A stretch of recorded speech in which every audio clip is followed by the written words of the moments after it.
Hello students. Last class में हमने science का lesson number 2 nutrition in animals में ह्यूमन डाइजेस्टिव सिस्टम तक पढ़ा था। आज हम इसके आगे के पार्ट्स पढ़ेंगे। ए है इसमें mouth and buccal cavity. Mouth यानी मुंह से ही हमारा पूरा इंजेशन प्रोसेस शुरू होता है, यानी मुंह के द्वारा ही हम अपने खाने को अंदर लेते हैं। हमारे मुंह में जो भी खाना जाता है उसका टेम्परेचर हमारे मुंह के उतना ही नॉर्मल हो जाता है। अगर कोई चीज़ ठंडी है तो हमारे मुंह में जाके वो नॉर्मल हो जाएगी, अगर गर्म है तो भी हमारे मुंह में जाके नॉर्मल हो जाएगी।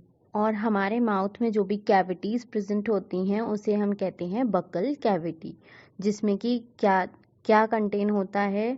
बकल कैविटी में टंग, टीथ और सैलिवरी ग्लैंड्स प्रेजेंट होती हैं। फर्स्ट है टंग। जीभ जो होती है हमारी वो मस्कुलर स्ट्रक्चर की होती है, यानी मसल्स से बनी होती है और वो सॉफ्ट होती है, डेलिकेट होती है। हम अपनी टंग से अलग अलग तरीके के टेस्ट कर सकते हैं, जैसे स्वीट, सॉल्टी, सोर या बिटर। हमारी टंग ही हमारे खाने को मिक्स करने में मदद करती है और उसको हमारी बॉडी के अंदर फूड पाइप तक और स्टमक तक पहुंचाने में टंग मदद करती है। हम अपनी टंग के द्वारा ही बोल सकते हैं। टंग में टेस्ट बड्स होती हैं जो अलग अलग टेस्ट अलग अलग जगह में लेती हैं। जैसे टंग के आगे का पार्ट स्वीट टेस्ट करता है ज़्यादातर, उसके बाद सॉल्टी अलग जगह से वो टंग टेस्ट करती है, सोर अलग जगह से और बिटर अलग जगह से। तो ये डिफरेंट रीजन्स हैं जहाँ पे टंग का टेस्ट अलग अलग होता है। नेक्स्ट है सेकंड, टीथ। एक एडल्ट ह्यूमन बीइंग के 32 टीथ होते हैं। 16 जो है ऊपर की साइड होते हैं और 16 नीचे की साइड में। इन टीथ के दो पार्ट्स होते हैं, क्राउन एंड रूट। क्राउन जो है वो वाइट पार्ट होता है जो हमारे दांतों में ऊपर ही हमें दिखाई देता है। रूट पार्ट जो होता है वो हमारे दांत जो मसूड़े होते हैं उसके अंदर फिक्स होता है। टीथ 4 टाइप्स के होते हैं, जैसे incisors, cannons, premolars and molars. हम अपने दांतों से चबा सकते हैं, कट कर सकते हैं, बाइट कर सकते हैं, कोई भी चीज़ तोड़ सकते हैं, च्यू कर सकते हैं और ग्रिंड कर सकते हैं। एकदम हमने टीथों से घुला सकते हैं, छोटे छोटे पीसेस में कन्वर्ट कर सकते हैं अपने खाने को। थर्ड है हमारा सैलिवरी ग्लैंड्स। ये जो होते हैं ये हमारे मुंह में 3 पेयर्स में होते हैं। ये इस डायग्राम के थ्रू आप देख सकते हैं, 1 2 3 3 जगह पे हैं। एक जो है वो अपर जॉ में, अपर जॉ यानी हमारे मुंह के थोड़ा सा ऊपर को कान की साइड प्रेजेंट होता है, और 2 जो है नीचे की साइड यानी लोअर जॉ में होते हैं। ये जो ग्लैंड्स होते हैं ये लिक्विड सेक्रीट करते हैं हमारे मुंह में। जो हमारी थूक वाला सब्सटेंस होता है वो सलाइवा होता है हमारे मुंह में, वो लिक्विड होता है जिससे हमारा खाना घुलता है और हमारा खाना अच्छे से डाइजेस्ट हो पाता है। सलाइवा के थ्रू ही हमारा खाना अच्छे से मिक्स हो पाता है। बी है ऑइसोफेगस। अब माउथ के जरिए हमारा खाना जाता है कहाँ? ऑइसोफेगस यानी फूड पाइप में। जो भी हम मुंह से खाते हैं खाना वो हमारा अंदर जाके एक पाइप के जरिए स्टमक तक पहुंचता है। उस पाइप को कहते हैं हम फूड पाइप। इसमें कोई डाइजेशन नहीं होता है, ये पाइप बस खाना पहुंचाने, पेट तक पहुंचाने में मदद करता है। ये जो पाइप होता है मस्कुलर ट्यूब सा दिखाई देता है, और इसमें जब खाना जाता है तो ये एक वेव लाइक दिखने लगता है, और जो इसमें ये मूवमेंट्स होते हैं वेव लाइक उन्हें कहते हैं पेरिस्टल्सिस। सी है स्टमक, पेट। ऑइसोफेगस से जाने के बाद फूड खाना हमारा सीधा कहाँ पहुँचता है? स्टमक, हमारे पेट में। स्टमक जो है वाइडेस्ट पार्ट है हमारी एलिमेंट्री कैनाल का, यानी ये सबसे बड़ा हिस्सा है हमारी एलिमेंट्री कैनाल का। इसका स्ट्रक्चर एक बैग की तरह होता है और ये हमारी लेफ्ट साइड में प्रेजेंट होता है स्टमक। हमारा जो डायफ्राम है उस यानी जो चेस्ट वाला पार्ट है उसके ज़रा सा नीचे लेफ्ट हैंड साइड पे स्टमक होता है, और ये गैस्ट्रिक जूस भी सेक्रीट करता है, यानी निकलता है इसमें से गैस्ट्रिक जूस। हमारा पेट जो है खाने को बिल्कुल फूड चर्न कर देता है, मतलब बिल्कुल ही सेमी फ्लूइड पेस्ट बना देता है, जिसे कहते हैं चाइम। हमारे स्टमक में 3 चीज़ें मेनली होती हैं, liver, gall bladder and stomach. Next है D, small intestine. Small intestine जो है वो हमारी एलिमेंट्री कैनाल का सबसे इम्पॉर्टेंट पार्ट है और ये लॉन्गेस्ट पार्ट भी है। स्मॉल इंटेस्टाइन जो हमारी बॉडी में होती है वो 6 मीटर लंबी होती है और हमारी बॉडी की जो लेंथ होती है, हमारी जो लंबाई होती है उससे 3.5 गुना भी हो सकती है। लेकिन ये बस दिखने में छोटी लगती है क्योंकि ये राउंड शेप में होती है, कॉइल की तरह राउंड शेप में अपना आकार लेती है। स्टमक से जो है फूड स्मॉल इंटेस्टाइन में जाता है जहाँ पे डाइजेशन जो है हमारा पाचन खत्म होता है। इसमें 3 टाइप्स के डाइजेस्टिव जूसेस होते हैं, ये रिसीव करती है। फर्स्ट है intestinal juice, second bile juice and third pancreatic juice. ये स्मॉल इंटेस्टाइन 3 जूस रिसीव करती है उस खाने से। इंटेस्टिनल जूस जो है वो स्मॉल इंटेस्टाइन की वॉल्स से ही मिलता है, बाइल्स जूस जो है लिवर से मिलता है और पैनक्रियाटिक जूस जो है वो पैनक्रियास से आता है फूड में। यही ये स्मॉल इंटेस्टाइन रिसीव करती है अपने अंदर। स्मॉल इंटेस्टाइन में जाकर ही हमारा फूड एब्जॉर्ब होता है और एसिमिलेट होता है।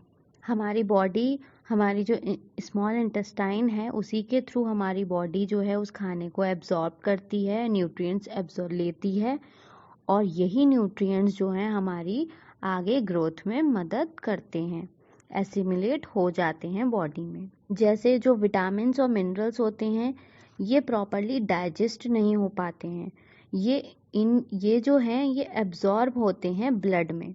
ये स्मॉल इंटेस्टाइन का यहाँ पे सेक्शन दे रखा है इस डायग्राम में जिसमें विली प्रेजेंट है। ये जो फिंगर लाइक सब्सटेंस है ये विली है और स्मॉल इंटेस्टाइन में आर्टरीज भी होती हैं, वेन्स भी हैं इसमें प्रेजेंट और लिम्फ वेसल भी हैं।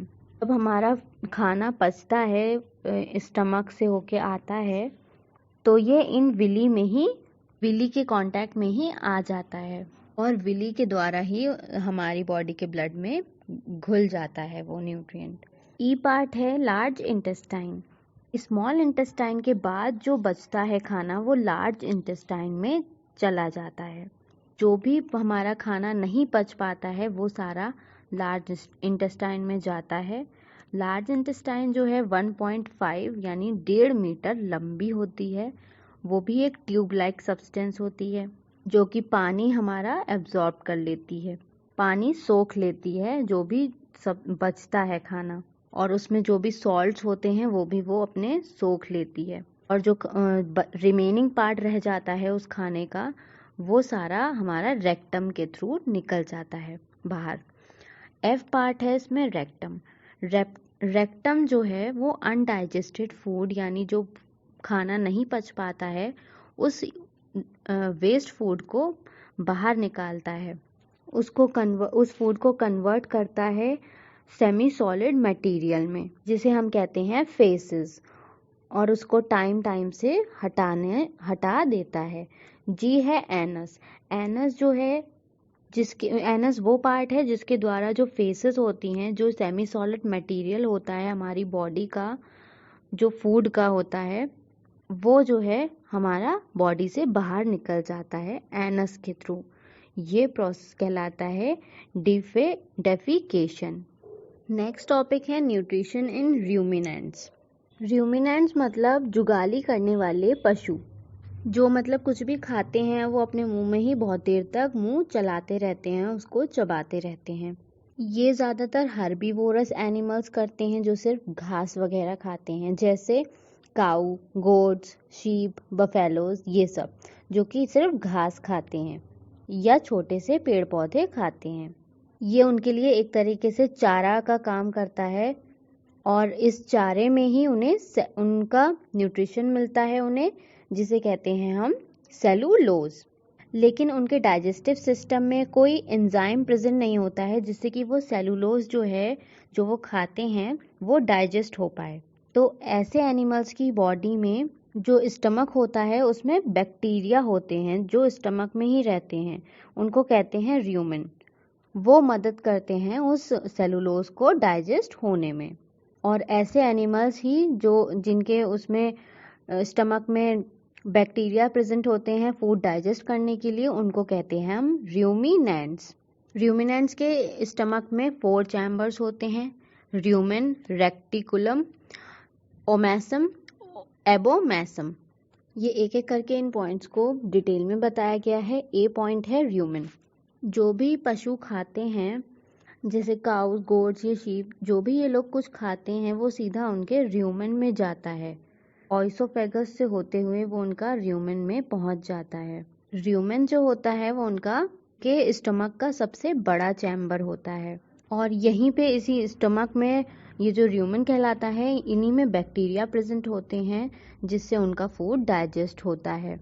बी है इसमें रेटिक्यूलम।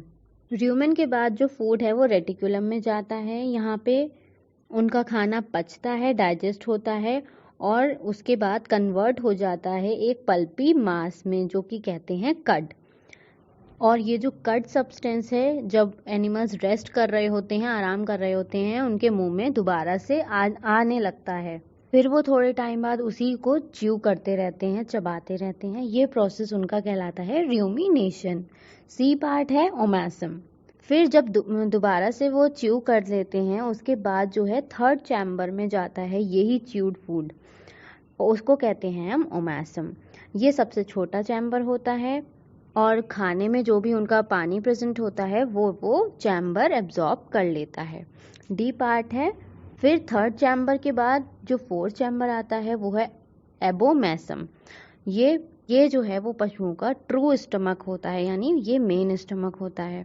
इसमें होते हैं डाइजेस्टिव एंजाइम्स जो कि आगे डाइजेशन में मदद करते हैं। फिर उसके बाद जो डाइजेस्टेड फूड है, पचने वाला फूड है, वो पच गया है, उसको बाहर निकालते हैं स्मॉल इंटेस्टाइन के थ्रू। स्मॉल इंटेस्टाइन उस न्यूट्रिएंट्स को एब्जॉर्ब कर लेती है और फिर जो बचा हुआ फूड होता है वो लार्ज इंटेस्टाइन में पास होके उनकी बॉडी से निकल जाता है। यहाँ पे आपका चैप्टर फिनिश होता है। अब हम इसकी exercise and question answers next class में करेंगे।